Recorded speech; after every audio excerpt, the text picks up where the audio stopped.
Okay. We're on the roll. Okay. Thank you, Hemant. Yeah, now we have David Kennett. He is from Australia. He works for tree plantation in Australia from more than 1 decade. He is expert in tree plantation as well as social worker, and he loves trees too much. This time he is promoting moringa in his country, and let's welcome him, and he will share his ideas of tree plantation in Australia. Now, David Kennett, please share your views. You to the floor. Thank you, David. Now, David, please unmute yourself first of all. David, sir, please unmute yourself. You are muted, David, sir. Yeah. Right. Okay.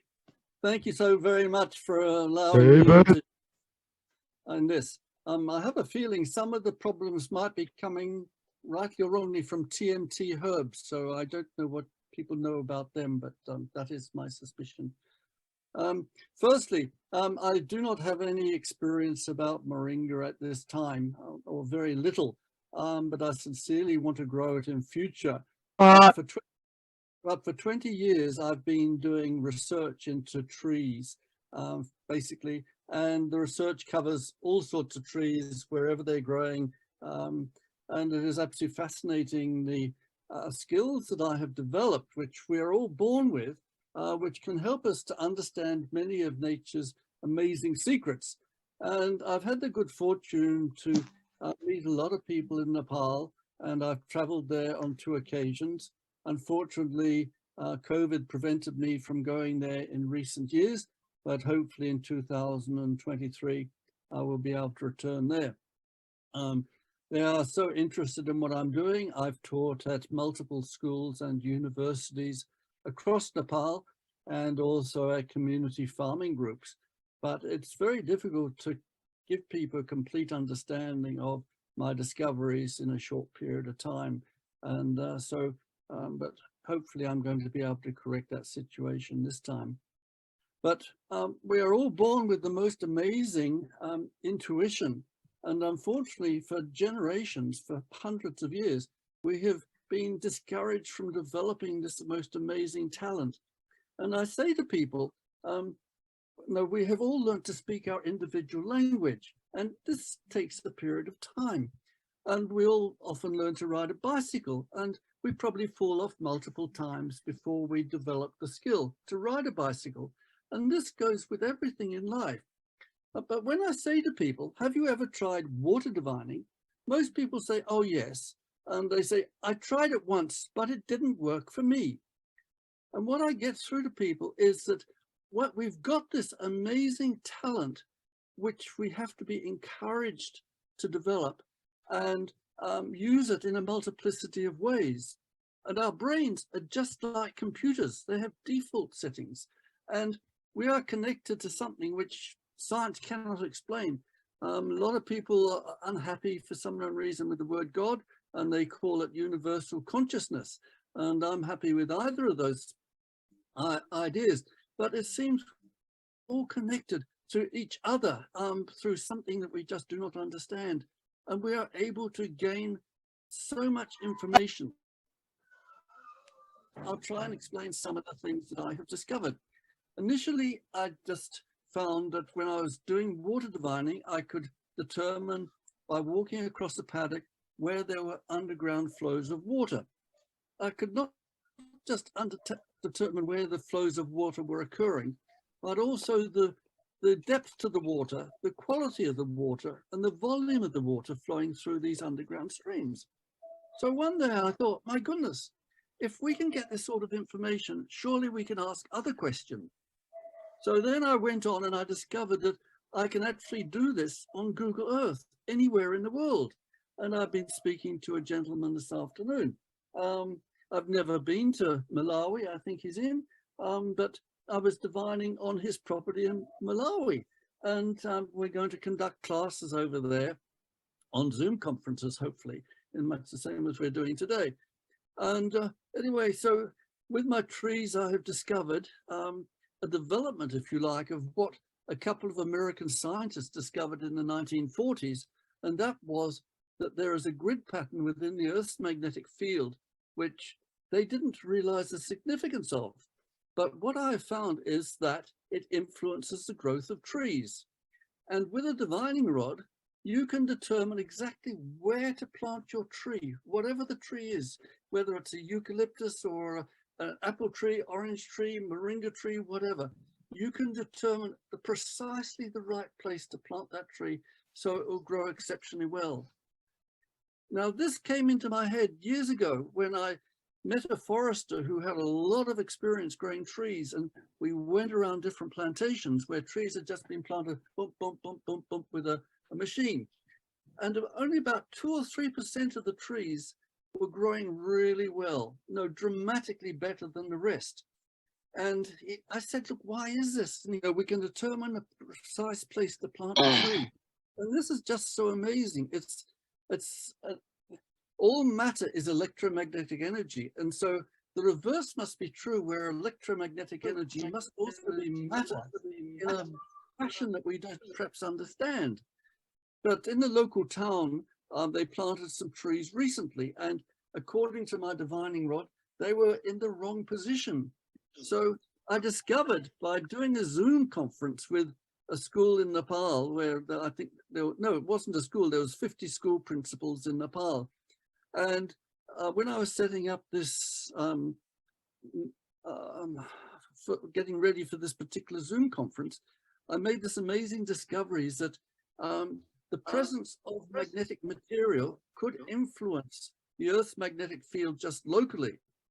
And so when a tree isn't growing well, for whatever reason that we don't understand, you can divine and find where to place a piece of metal to modify the Earth's magnetic field so that tree will grow better.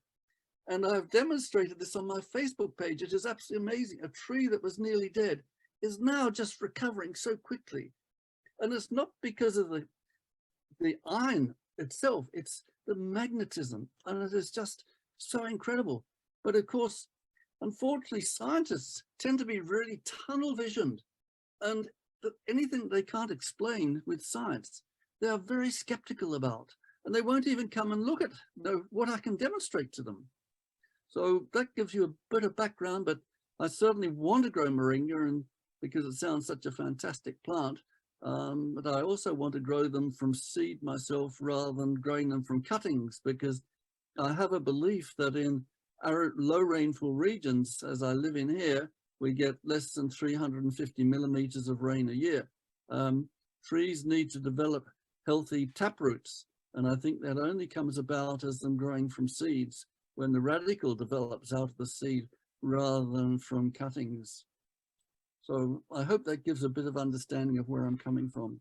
Yeah, I just thank goodness for English language, which makes it very easy for me to talk with you people. Yes, thank you, David. Thank you so much. Thank you very much. We truly appreciate your words of wisdom there. We're definitely going to, need your input and advice and everything in all our ventures forward with moringa. And you're a very good friend of ours. And when it comes to planting and the understanding of the trees, we're definitely going to call on you. And I definitely will. Thank you very much, David. Esther, you wanted to ask a question. Esther, unmute yourself. Esther. Thank you, Mariana. Thank the question you. I have is for the first speaker. Is it Kennett? He was talking about the soil and the how to improve the soil. But what I'm most interested in is we've been planting moringa, but the soils are not very good. So what interventions? I missed part of his explanation. So I'd love to get a little bit more on the interventions that can be made to help boost the soil, have a better crop. And the issue of termites. How does one handle the termites? I would like to get that from the forester, what his comment is. Because, we are not supposed to use chemicals to get rid of termites in moringa. but what other interventions? Because here in Zambia, in most of the areas, people are struggling with termites. You find that your tree is blooming, the next minute it's all eaten up by termites and you have to start all over again. Thank you. Thank you, Esther. Okay, Can the speaker maybe answer there, please? hello, may I answer that? Yes. One of my real interests is companion planting. And if we look back on history of farming in general, most farmers used to practice what was called crop rotation and also companion planting. And when you had crop rotation, you used to include a fallow year. Now, the whole concept of the fallow year was that you let the weeds grow aggressively, because the weeds actually put vital nutrients back into the soil. And I'm really interested in discovering the role of particular plants. And what has fascinated me on my own property, where I've been growing trees for over 21 years now, different weeds have come and gone. And it seems that as a particular plant will grow aggressively when there is a particular element that is required in that soil. But once it builds up that particular element to a certain level, it will disappear. And what I've studied quite some depth is that a lot of the Mediterranean type herbs add vital elements to the soil. And one in particular is lavender, which puts boron into the soil. This is really quite fascinating because all trees need boron. And if you see lavender growing, wheat and grasses in general do not like to grow where there is excess boron. And most plants need it because it strengthens the cell walls within the plant itself. And when we have it as a food, so often boron is lacking in our diets. But if we add it to our diets, it will actually cure people who've got different forms of arthritis. A friend of mine had chronic arthritis, and I said, look, you've got to take boron, which is purchased as borax, and had been on the most terrible medication for years. Within 2 weeks of starting taking a little bit of boron each day, he was pain-free and off all his medication. Absolutely amazing. And here in Australia, we have some of the most impoverished soils in the world. You know, it's a wonder that anything grows. When wheat is grown here, it is grown hydroponically virtually. All the soil does is provide the mechanical support for the plant, and everything is just grown as a result of adding expensive fertilizers, which are just getting more and more expensive all the time. But it's very difficult to break traditional thinking. And so many people here, when they practice having a fallow year, mistakenly, as soon as the weeds put their head above the ground level, the farmers put sheep on the land to eat the weeds. And okay, the sheep will then eat the weeds and then they produce the manure, but it's not the same because the plants haven't had time to grow and work their miracles. Nature is just so amazing. All these different plants put different elements into the ground, and we need to recognize this. And so there's much more to it than legumes providing nitrogen, which is about as far as scientists seem to go. They don't seem to be really interested in investigating other plants and their remarkable properties. It's quite amazing. So I hope that's of interest. That is very interesting. Esther, did that help you? It helped me because I'm a big lavender grower. I grow lavender and I put it in my herbal tea with moringa, lavender, mint and rooibos. And the people love it. And I myself have cured myself with arthritis. Now I understand why. It's a combination. Thank you. Thank you for that. You're most welcome. I got my answer. Thank you. Esther, are you okay with that answer as well? So if I can add a little bit more, somebody was talking about interplanting Yes. again. And so this is so good, because if you're just growing moringa as a monoculture, you can also get different forms of income production by including some of these herbs and different plants. One of the things I've taught regularly in Nepal is that the way we can lay out vegetable gardens, for argument's sake. Now, one of the things that, and it's fascinating because the young students in Nepal are absolutely fantastic. They just love it when they discover new things. And in one of the lessons that we were doing, and I subsequently teach this lesson to everybody, is that, and of course they're growing vegetables on small acreages of land on really steep slopes. And so they're not very wide and you can't get tractors up there, for argument's sake. But they tend to grow beans as a monoculture and tomatoes as a monoculture, and everything is a monoculture. And this is absolutely abhorrent in nature.